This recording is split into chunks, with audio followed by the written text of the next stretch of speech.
Softrai le o tu lo actually am tanga mai nai lo pito. E le va le Faapitoa le sa mai SAINA o mai la o fatino ni so tanto lo ketu lo fata tia lo sili la o ania ya inga o mai a ona fata tia moto so ta e foi matangata ya la mai SAINA ai pe to fia ai po apolo keti ai po ai foi ia tangata wala to ma dona ia mai fatino pe o tutu le tuna ni vai mai na fa mo ai o afia e tau nu mai le ma alea. Ole asa no atu le sai tulanga o tatou pupu ni fa soi fo malolo ina ai tali atu ole mta upu ne masina atu talo na fa ilo atu foi e tatou ai fa salalau ya e tau foi le wa to tele le to mai to tele ia ona misi ia se fa mtalanga wa ta tinga ina i to foi tu mo foi luma tatou fa mtalanga o to tele o ila tau e ngai mai o poroketi ai whainga o tātou wafutele o le wafutele mtautu to e whaalelenga o le tātou Police Academy po o le officer e whaatinoia o onga whaale o leo ia e whaapefo i maisi poroketi te tele o le whalamai e vo i vaenga o le whalamai ia e tūlanga i momeo o kako forensic pathologist therefore intala no i tātou ia o lea e ngai uma mai ia i le tātou waalele nei ia ai se sau no atu lau sa ngai tau o le si vaenga lau siri ame e le tūlanga o tātou puipuinga mai inga whaatsoifo maloloina ia sau no ia e le o ia se suinga o le tele o puipuinga le na mai demand e le PCR test tonu ane test le virus le foi la ko blood test mai la wo ye le requirement o tata umai o mai SAINA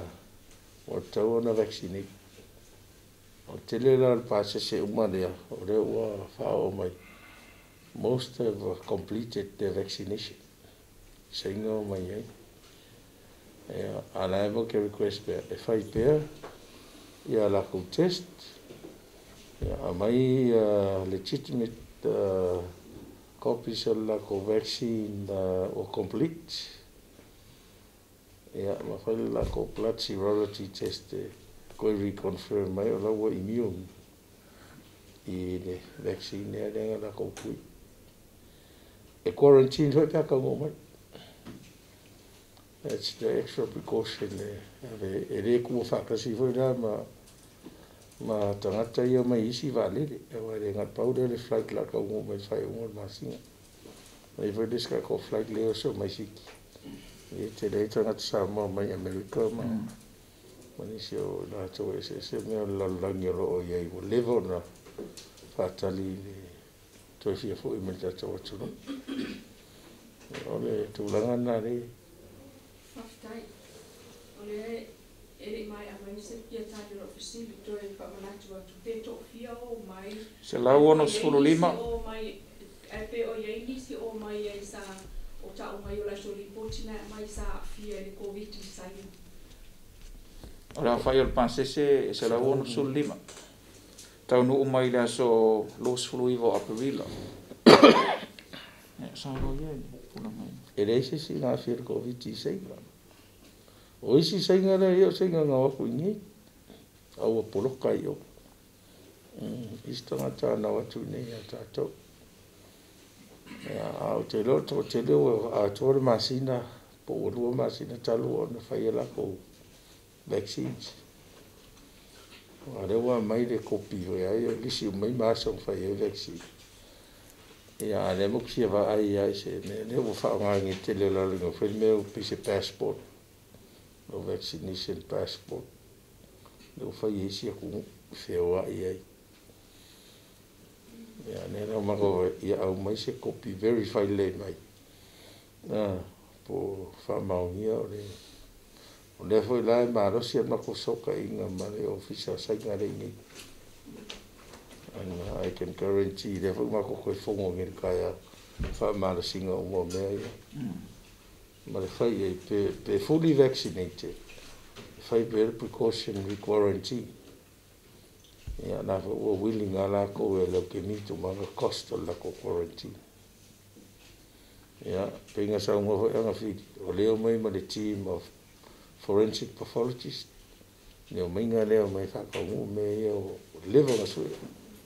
ka ko pathologist. Le fo yo mai ma le si medical team mai SAINA e su ye medical team le ngi o umar kai mi o le si team le ngi wa ka yo ngo ma singa mo mai ye yeah, Fomai Faapitoa may SAINA ko sometimes 8.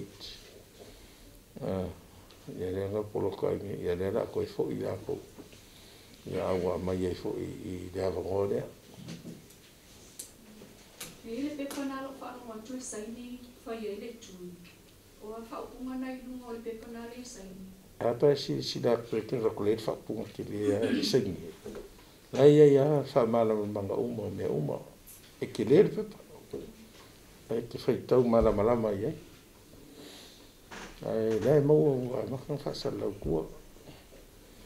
pa fia faisa pepa e que feitau mala mai